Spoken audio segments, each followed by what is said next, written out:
15వ తారీఖు ఆగస్టు 15వ రోజు శ్రీ చైతన్య కాలేజీలో చదువుతున్నటువంటి కాంతాల సంకీర్తన మరి ఏదైతే మన టీఆర్ఎస్ పార్టీ మొదటి నుంచి కూడా 2002 నుంచి ఉద్యమంలో పాల్గొని ఇప్పటిదాకా కూడా మరి చెక్కుదేరుకుంటున్నటువంటి కాంతాల వీరన్న బిడ్డ సంకీర్తన మరి స్పృహ తప్పి పడిపోవడం, మరి అంత చిక్కని వ్యాధిగా మరి ఇప్పటి వరకు కూడా ఈ రోజు వరకు కూడా యశోద ఆసుపత్రిలో చికిత్స పొందడం, మరి అదేవిధంగా చికిత్సలో భాగంగా మరి వైద్యులు కూడా మరి ఆ వ్యాధిని ఏం వ్యాధి అని కూడా మరి వాళ్ళు దాన్ని తెలుసుకోకపోవడం, మరి ఆ కుటుంబం అంతా కూడా దిగ్భ్రాంతిలో ఉన్నది. మరి కాంతాల వీరన్న కుటుంబాన్ని మరి టీఆర్ఎస్ బంధుత్వం, టీఆర్ఎస్ కార్యకర్తలు, నాయకులు అందరూ కాపాడుకోవాలని ఒక ఆలోచనతోనే మరి ఈరోజు హైదరాబాద్కు రావడం జరిగింది.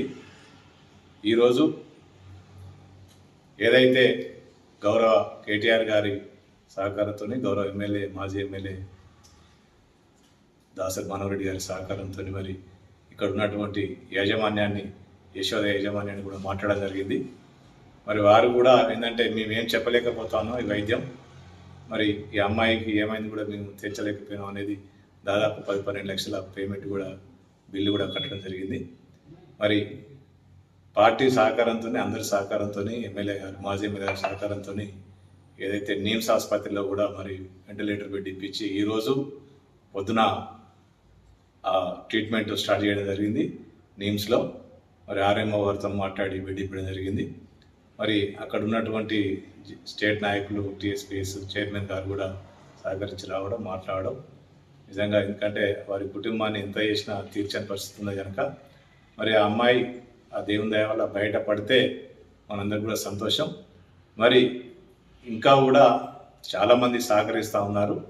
మరి వారి కుటుంబానికి మరి చిన్న కుటుంబం, ఏదైతే వ్యవసాయ కుటుంబం కనుక వారికి సహకరించి ఎవరికి తోచిన సాయం వారు అపనాస్తం అందియాలని, మరి పూర్తి స్థాయిలో వారి కుటుంబాన్ని ఆదుకోవాలని చిన్న కార్యకర్త కాంచెలి దాదాపు ముఖ్యమంత్రి కూడా మనం చేయవలసిన సాయం ఉంది కనుక మరి ఏదైనా ఉన్నటువంటి పెద్దపల్లి జిల్లా బీఆర్ఎస్ కార్యకర్తల సముదాయంలో మరి అందరూ కూడా స్పందిస్తూ ఉన్నారు. ఇంకా కూడా స్పందించి వారి కుటుంబాన్ని ఆదుకోవాలని టీఆర్ఎస్ పార్టీ తరఫున, మండల పార్టీ తరఫున, జిల్లా పార్టీ తరఫున, స్టేట్ పార్టీ తరఫున అందరూ కూడా సహకరించాలని కోరుకుంటా ఉన్నాం.